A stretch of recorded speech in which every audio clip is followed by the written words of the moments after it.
In the spring of 1978, Kenny Rogers received a rejection letter from one of the largest record labels in America. The letter said the song was too long, too different, and unmarketable. Kenny read it once, he put it on his desk, he got in his car, and for the next 3 hours, driving the back roads outside Nashville, he sang the rejected song to himself, alone, with no audience, no microphone, no one to tell him whether he was right or wrong.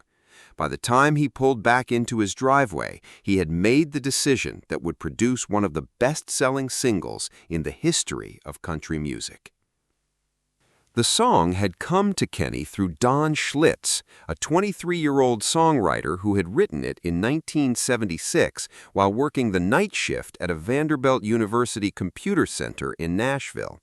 Working the night shift because the songwriter's life in 1976 did not yet pay enough to make the night shift unnecessary, because the songs that would eventually establish him as one of the most significant country songwriters of his generation had not yet found the artists who would record them and the audiences who would receive them. Schlitz had written The Gambler in a single sitting, in the specific way that certain songs arrive, not constructed piece by piece, but delivered whole, the melody and the lyric and the narrative arriving together with the particular quality of inevitability that the best songs have, the sense that they were always going to be exactly this way, and that the writer has simply been the first person to hear them. The song was a narrative, a story set on a late-night train, a conversation between a young man and an old card player who offers, in exchange for a drink, the philosophy that has organized his life. Know when to hold them, know when to fold them, know when to walk away, know when to run. The philosophy was expressed in the language of cards and gambling, but its application was universal. It was a philosophy of living, of understanding which things deserve your grip and which ones need to be released, of reading the situation rather than following the rule. It was, in 4 lines, one of the most complete expressions of practical wisdom in the history of popular music. Schlitz had recorded a version of the song himself in 1978. Bobby Bare had recorded it. Neither version had produced the commercial result that the song deserved. The song was circulating in Nashville, available, recorded, looking for the voice and the moment that would give it the life it had always been capable of. Kenny's manager, Ken Cragen, had heard it and had heard, inside it, the specific quality of material that was right for Kenny. The narrative structure, the philosophical weight, the particular kind of storytelling that Kenny's voice was built to deliver. He brought it to Kenny. Kenny heard it and heard the same thing Cragen had heard, the song that was waiting for his voice, the material that fit the specific quality of what he could do better than almost anything he had been given before. He took it to United Arts Records, the label he was signed to at the time. This was the standard procedure. The artist brings the material to the label assesses it, and the assessment determines whether the song becomes a record or remains a song that almost became a record. United Arts assessed The Gambler and produced an assessment that has since entered the music industry's legendary misjudgments. The song, they said, was too long at 3 minutes and 32 seconds for standard radio programming. It was too narrative, too much story, not enough hook, not the kind of song that radio stations in 1978 were looking for. It was unmarketable. They passed. Kenny received this assessment in the form of the letter that arrived at his office in the spring of 1978. He read it at his desk, read it with the specific quality of attention that rejection letters receive when the person reading them has enough experience to understand exactly what the words mean and what they do not mean, when the rejection is not abstract but concrete, the specific closing of a specific door by specific people who have made a specific decision about a specific piece of work. He read it once. He did not read it again. He set it on the desk. He sat for a moment in the particular quiet of someone who has received information that requires a response and is deciding what the response will be. He was 39 years old.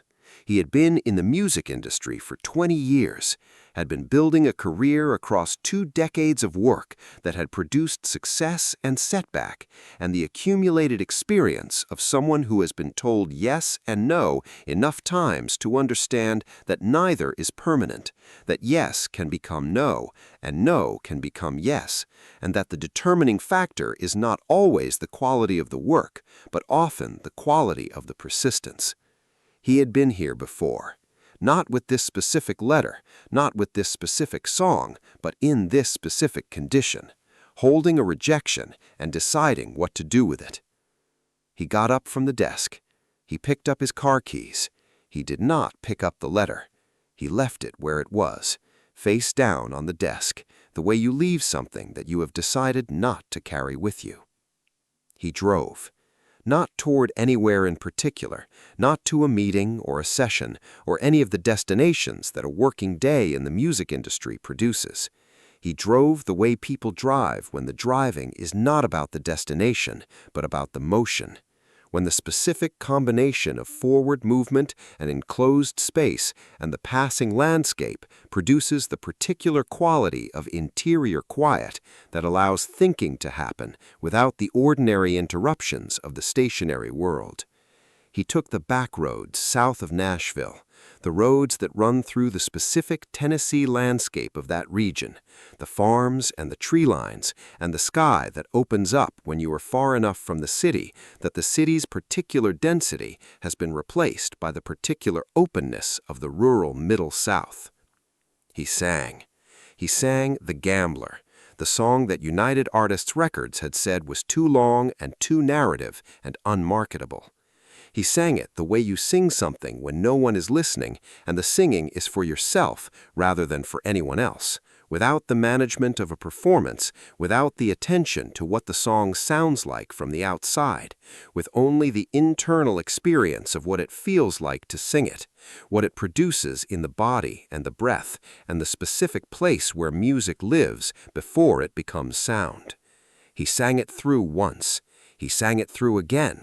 He sang it across 3 hours of Tennessee backroads, the same song, the same voice, no audience, no microphone, no one to confirm or deny anything about what he was doing. He was listening to the song as he sang it, listening with the specific critical faculty of someone who has made enough records to know what a good song sounds like from the inside, who can hear while singing the thing that the label had failed to hear while listening. He was hearing the melody and the way it carried the narrative without overwhelming it. He was hearing the lyric and the way each line built on the one before it, the accumulation of the story toward the philosophy that the old man on the train finally delivers. He was hearing the specific quality of the song's patience, its willingness to take its time, to let the story develop, to trust the listener enough to spend 3 minutes and 32 seconds arriving at the place it was always going. The label had called this unmarketable. Kenny, singing it alone on a Tennessee backroad, heard it as exactly right. He thought about the label's objections as he drove. Too long, 3 minutes and 32 seconds, they had said, was longer than radio wanted. He thought about the songs he had heard on the radio that had earned their length, that had used every second of their running time to do something necessary. He thought about whether The Gambler earned its length, whether every one of its 3 minutes and 32 seconds was doing something that the song needed. He concluded that it was. He concluded that cutting the song to fit the radio format would be the same as removing a hand from a carpenter to make him more convenient to transport. Technically possible, practically devastating. Too narrative, they had said, too much story. He thought about the stories that had mattered to the audiences that country music was for, the audiences that came from places where stories were how things were understood and transmitted, where the narrative song was not a commercial liability, but the primary vehicle through which music communicated the things that music was supposed to communicate. He thought about Marty Robbins and El Paso, about Johnny Cash and A Boy Named Sue, about the tradition of the story song in country music that ran back further than anyone could trace, and that had always been one of the genre's most powerful expressions of what the music was for. He thought, the label has forgotten who is listening. Unmarketable. He thought about this the longest. Unmarketable was the label's way of saying we do not know how to sell this, which was not the same as saying it cannot be sold, which was not the same as saying nobody wants it, which was not the same as saying the song is wrong. Unmarketable was a statement about the label's capacity and confidence, not about the song's quality. He had heard enough marketing assessments across 20 years in the industry to know that unmarketable often meant simply that the person making the assessment had not yet imagined the right market, had not seen the audience that was waiting for exactly this, had not understood that the audiences that radio formats tried to reach were not the only audiences that existed. He pulled back into his driveway as the afternoon was moving toward evening, the specific Tennessee light of late afternoon, the gold that the sky produces in the hour before the sun goes down, the light that makes everything it falls on look simultaneously beautiful and temporary. He sat in the car for a moment before going inside. He had been driving for 3 hours. He had sung the same song dozens of times. He had arrived at a conclusion that was not complicated and did not require further analysis. The song was good. The label was wrong. He was going to find another way. 8 months later, on November 18, 1978, The Gambler entered the Billboard country chart. It reached #1 and stayed there for 6 weeks. It won Kenny Rogers the Grammy Award for Best Male Country Vocal Performance in 1980. It was certified platinum, more than 1 million copies sold in the United States alone, with total worldwide sales eventually exceeding 35 million copies across various formats and recordings. The television movie it inspired, broadcast on CBS on April 4, 1980, was watched by 35 million viewers and became one of the highest-rated television films of the year. It produced 4 sequels. The Gambler became the defining song of Kenny Rogers' career and one of the most recognizable songs in the history of country music. United Artists Records did not release The Gambler. The label that did, Liberty Records, which had acquired Kenny's contract, released it in October of 1978 and watched it do exactly what the song had always been going to do when it found the right moment and the right support.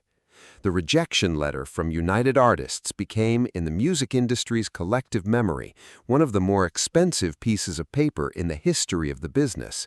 The document that said no to 35 million copies and 6 Grammy nominations and 4 television movies and 4 decades of a song that people sing to their children and their grandchildren and carry into the specific significant moments of their lives as the vocabulary for things they could not otherwise say. Kenny Rogers kept the rejection letter. He kept it not as a trophy or a vindication, but as information, as the specific reminder that the people who say no are not always wrong, but are not always right, that the assessment of a piece of work is not the same as the work itself, that the distance between a rejection and a Grammy can be as short as 8 months and as simple as finding someone who hears what you hear. He drove the back roads for 3 hours and sang the song to himself and decided that the song was good. He was right. The Grammy agreed. The 35 million copies agreed. And the old gambler on the train, with his philosophy of knowing when to hold and when to fold, would have agreed too. Because what Kenny Rogers did on that afternoon in 1978 was exactly what the song was about. He assessed his hand. He decided it was worth playing. He held. If this story moved you, make sure to subscribe and hit the like button. Share this with someone who has received a rejection this week, because sometimes the people who say no are simply the wrong people in the wrong room, and the right room is 8 months away and waiting. Leave a comment below. Has a rejection ever led you to something better? And don't forget to ring the notification bell for more stories about the back roads and the decisions made on them, the songs that were told they couldn't, and the people who drove until they knew they could.